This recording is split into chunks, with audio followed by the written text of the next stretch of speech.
Welcome to this channel. So today I'd like to share with you on the 1850s Wing Chun chi-sau. Actually, since 2 weeks ago, many Wing Chun friends have already messaged me and asking me on when are you going to share about chi-sau of 1850s Wing Chun. How to do chi-sau of 1850s Wing Chun. So 2 days ago, another friend messaged me. This morning, another friend talked about chi-sau with me and asking on the 1850s chi-sau. So I'm going to share some with you. Probably I might not be able to share everything. So I want to give you a big picture. And of course, you all welcome to ask me questions in the Q&A with Hendrix every Saturday morning, 11 a.m. California time. So we can use it as the interactions. And but please keep everything as like a school, okay? Like a university or college, so we can talk. Sometimes I can be wrong too. Sometimes I can get emotion too. But that means nothing, okay? Because we are like, you talk heart with heart, right? Like we in college, we can get emotion with our friends, our buddy who live in the same dorm, but there's human, okay, nothing fake, okay. Now let me tell you something which is really, I'm really feeling sad lately, not depressed, sad.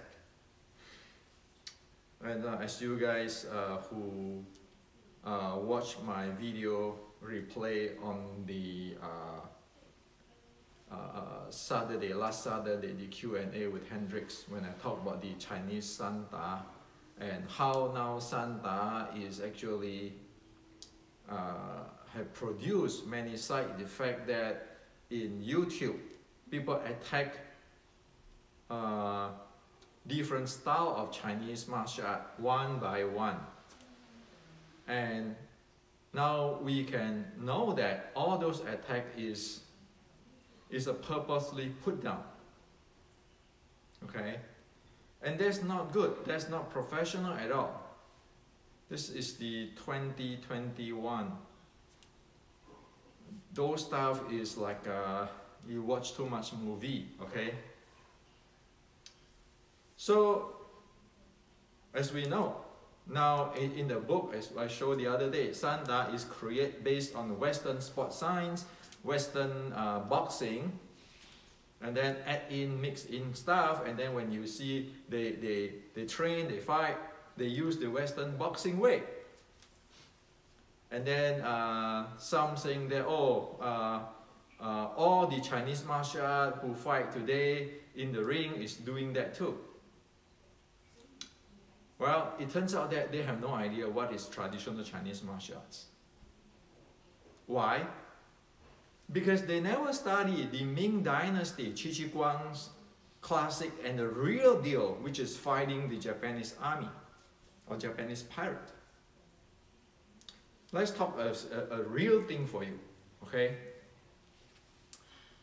When the Chinese talk about martial arts or yi, it is not similar with today's many people in China saying that, you know, traditional Chinese martial art, because there's art there, is like a mysterious stuff. Qi, mysterious. They use those to actually a kinds of tools to attack traditional Chinese martial art. What? The bottom line is they don't understand what it is. Even some scholar who thinking that way have no idea what is traditional Chinese martial arts. Why is art? Why is not just techniques? Today, Wushu, Su is techniques. Well, the term Wushu is created lately. And before that, it's called Guoshu, country's art, not Wushu. That's at the early 1900. And then they changed it to Wushu. So I want to share with you. The Chinese martial art in the Ming Dynasty is, if you read Qi Jiguang's classic, it is named as art. You know why? Let me share with you why. I show you an example, then you can see the beauty of it. Okay? Now, for years, I was wanting to know, what does Qi Jiguang do? Because in the history, he fought with a Japanese pirate with a samurai sword. He didn't win. And then at one case, he got a scroll on the technique of Japanese samurai sword. And then we know that the knife of Qi Jiguang is evolved above the samurai, on top of the samurai sword. So I was keeping thinking, is Qi Jiguang like this Sanda people go learn some Western boxing and then go beat up their Chinese martial art friend and call it that this is their new Chinese art? Well, it turns out that it is not. Why? While I am searching and thinking, because who the hell I'm going to ask, right? Qi Jiguang is in 1500, it's 450 years ago. So am I going to dream General Qi Jiguang told me, or I do time travel? Well, it turns out that at one point when I watched a video of the Qi Jiguang knife, the Miao Dao play, in the video, an old gentleman from Malaysia whose grandfather and ancestor is the general of, or the army of Ming Dynasty, and they do not want to be the army of the Qing Dynasty, because, you know, Qing is a different stuff. And then later on in the new China, which is started by Sun Yat-sen, an American, okay? Yeah, Sun Yat-sen is American, the father of the new China, right? He became general again. Now the elderly of this family. And so, from him I learned that, oh my God, what is the beauty of the General Qi Jiguang? I really have to respect them. The feeling, what I get is like in the Silicon Valley. Usually when we want to do a product, since I'm a design engineer, we need to break other people's pattern. We cannot design as what they do, as a competitor do. Okay? So you have to do your own, develop your own stuff, and you have to be as good, and you have to be cheaper, and so forth, so forth. So you have to be using the same devices, but you have to design it another way. And I have met in Silicon Valley many gurus who is older than me, who I learned from, be able to cut down the device and get good function. So those guru designer, they are engineer, but they are advanced level people, okay? They are in the artistic level.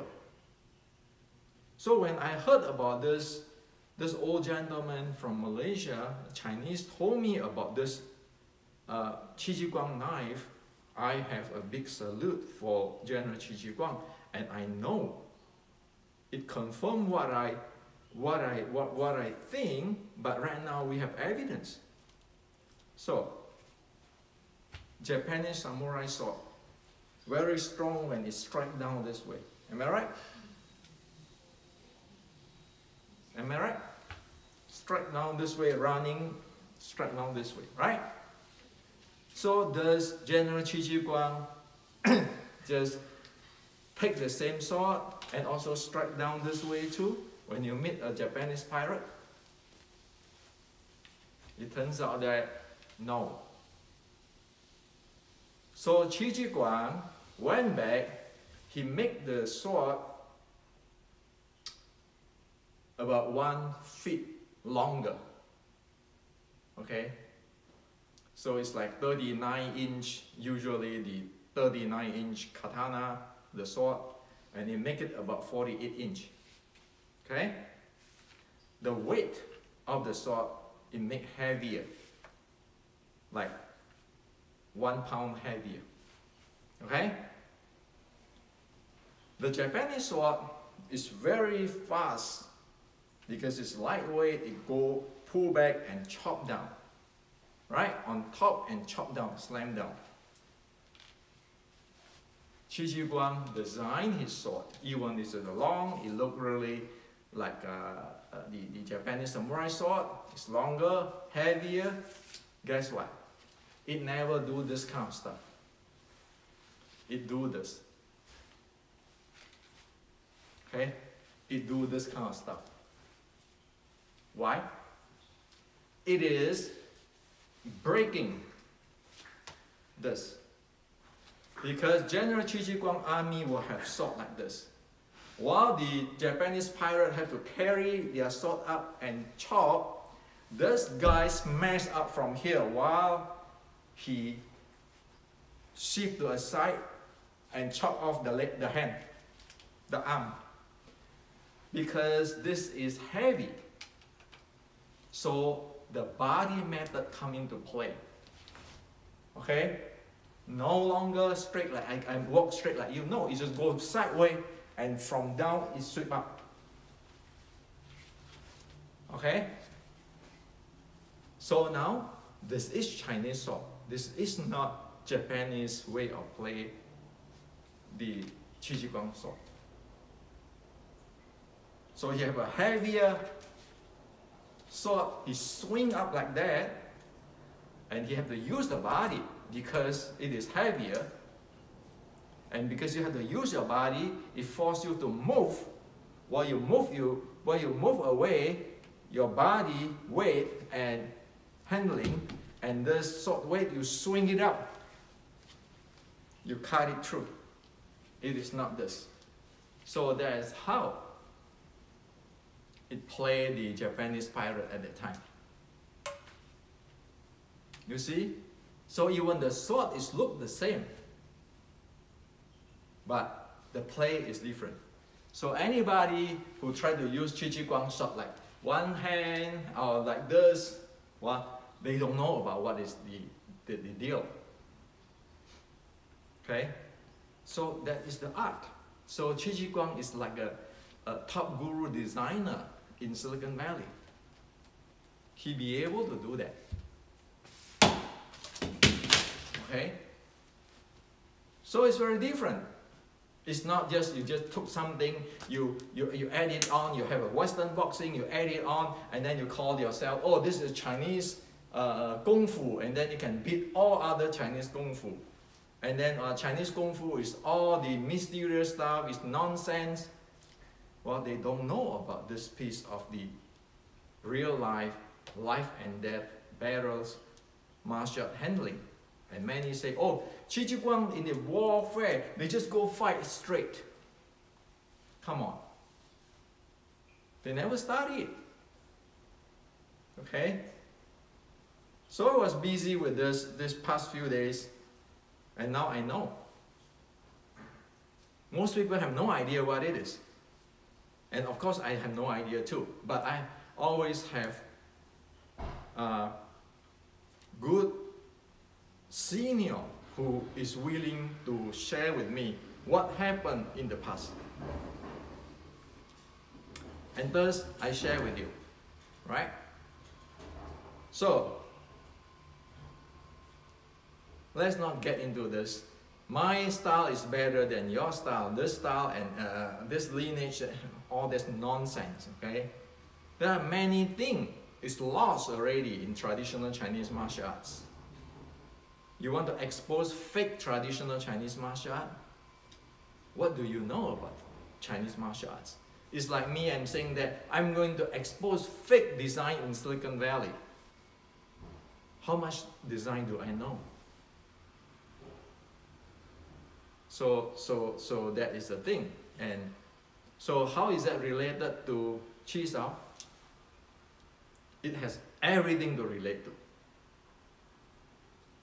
We know that in Ming Dynasty, every bit of design, special way of using the art, like the General Qi Jiguang sword, is going to go down up. It's not going to go like that because it's goddamn too heavy.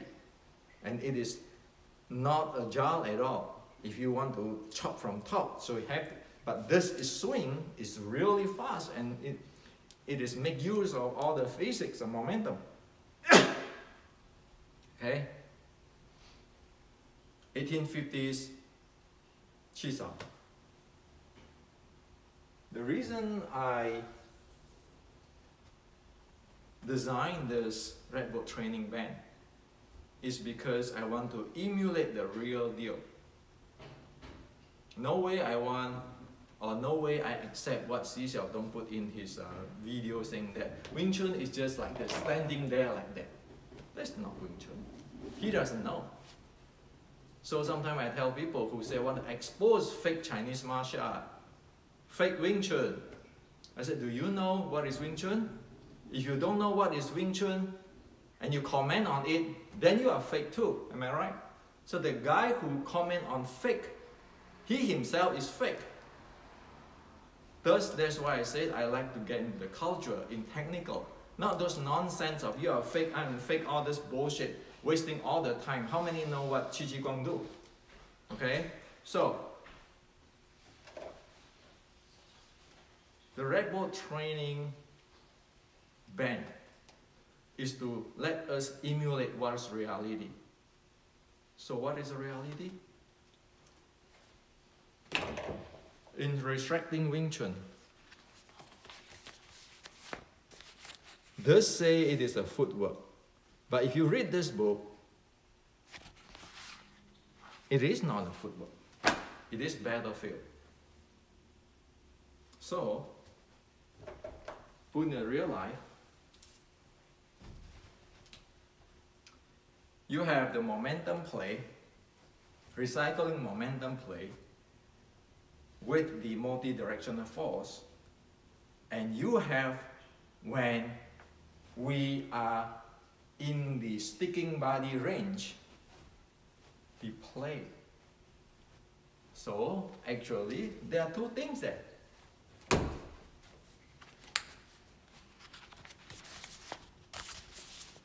One is on play does get into from different direction. Another play is within here. Okay? Now, so we can split this Red Boat training band into from the outer circle, get into the inner circle. As I show here. Okay? From outside, get into the inner circle here.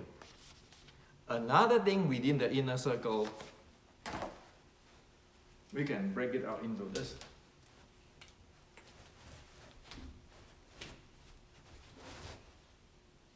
Okay? Because you are with the opponent already, you just play with him. Right? Two circles.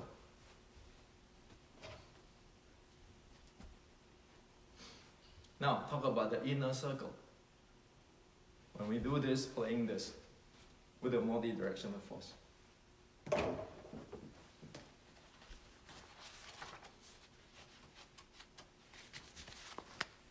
Within this circle.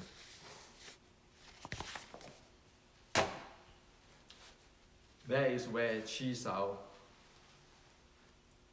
training is for. to play in that circle, to play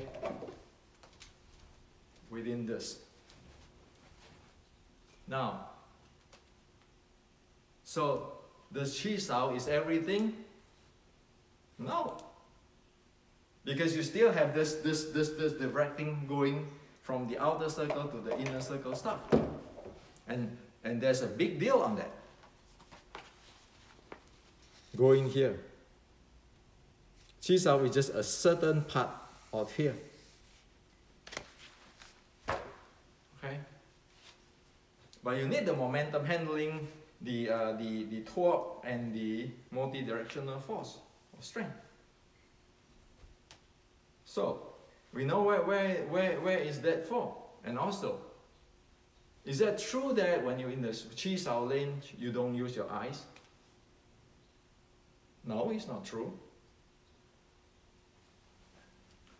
From the outer circle to get into the inner circle, you have to use your eyes. When you are in the inner circle, you always have to use your eyes too. The sensing is just an extra. But you still have to use your eyes. The extra awareness or sensor. Okay? So, you know where the training of chi-sau of 1850 is helping the real combat. Now, when you practice chi-sau 1850, that's exactly you do. You move around. Your body has to fill in. You have to have the 6-directional force, the multi-directional force, and your recycling momentum, and your top everything. That's chi-sau. That's how it fits to the big picture of the reality. Okay? So there's the training of the 1850s chi-sau. And if you see what I'm practicing this, you see I pull this for multi-directional force, I keep turning my hand. Well, that's exactly this. That is the platform of the chi-sau, isn't it? But one needs to know what it is. What is it trained for? This is not a movie. You don't stand there to do chi-sau this way. Any chi-sau, you stand there, you're looking for trouble. The example is,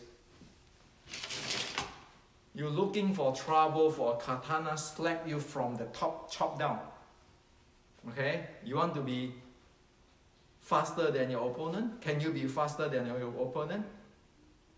While you're standing like that and have never trained on the angling in and all those stuff, like in the plum flower footwork in this book.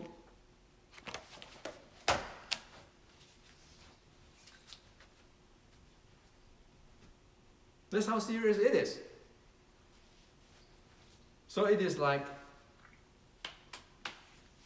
the General Qi Jiguang knife, without knowing all this, but we're thinking, oh yeah, it's like katana, it's just like this, chop, chop, chop. Oh, run across, chop, those kind of stuff. In the real life, you are not make the best use of what it is. You're not trained for it.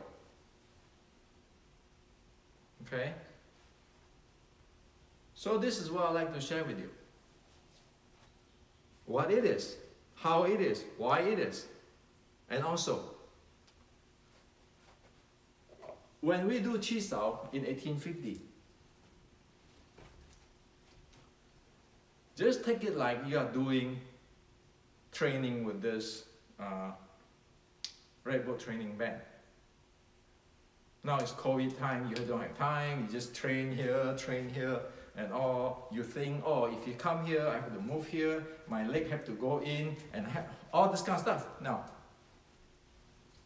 when you practice chi-sau of the 1850s Wing Chun, you do the same thing. Don't get into the mentality of you're standing there, slap each other or punch each other to see how many slap other, or how many times you can touch him. With this katana stuff. When the katana going down like that, chopping you, you can say, oh, my sword have already scratched him too. Big deal. When the katana coming down, chop you into half, break into 2 parts. You say, well, you know, I'm faster than him. I can chop him. I can slash him.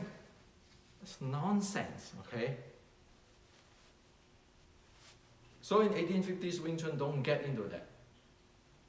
You need to follow what General Qi Jiguang said. You go down there testing a different techniques, and you can get hit. That's good. Why? That's like the other day when I talked about sparring.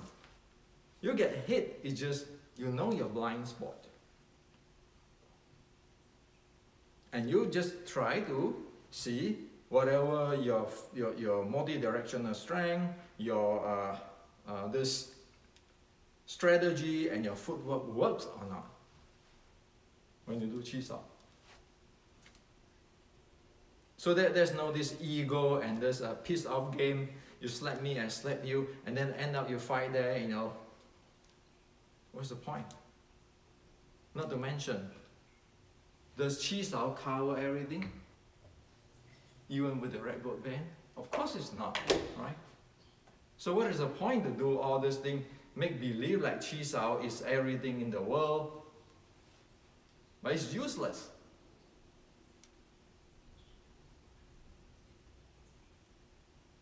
Facing like a Western boxer, will you be able to chi him? Or you need to be able to get in first. Your momentum handling, shoot in, feel in first. Then you stick with him. You play with a wrestler. Will you be able to punch him? Or you have to keep him moving around on the footwork and then the multi-directional force, so that make sure he's not going to take you down. If you disregard of this Western boxer for the long range, the judo friend with the short range will take you down, and expect everybody is going to stand there and doing chi-sau this way. This is living in the very unrealistic world. So this video I share with you for those who learn with me, who want to learn what is the chi-sau in 1850. It's not on 1960, okay? It's a different stuff. This is, I'm talking about culture. I'm talking about what is the reality. Not that Hendrik is the best fighter in the world, the grandmaster, those nonsense, okay? I care less of that. What I care is to find out what happened with Qi Jiguang. What is there before, which we don't understand. That's the bottom line of this video. And if I know, I share. Why? So that you'll be able to know better if you really want to learn this thing. So this is what I like to share with you today. It's all solid technical. So you know, like Qi Jiguang say, describe on his military classic. He said this. He is based on the traditional way, traditional concept, but do not limit to the traditional concept. When he wrote that, the Qi Jiguang classic, thus, he walked his talk. He didn't just copy the katana. He modified his Chinese sword. He was using the momentum with the body method. He walk his talk. He say what he mean. That is who I respect. And this is not about, I am the grandmaster, you are the grandmaster. No, this is about technical stuff. Technical. There's no ego there. It's like, can this work? Does it work? Or it doesn't work? Does it do the job? Or it doesn't do the job? So I really don't want anybody who practice the 1850s Wing Chun doing the chi-sau and then you have a slapping game there. What are you learning? You get the emotion and then you go tell other people, oh yeah, I can slap him, or I touch his body too. What is the point? So this is what I'd like to share with you today. You know, I just like to talk straight. Because probably as what I told you, I'm very sad and I'm frustrated on why people don't look at things clearly and accurately and presenting properly. Instead of getting all other things and mess up the entire traditional Chinese martial art culture.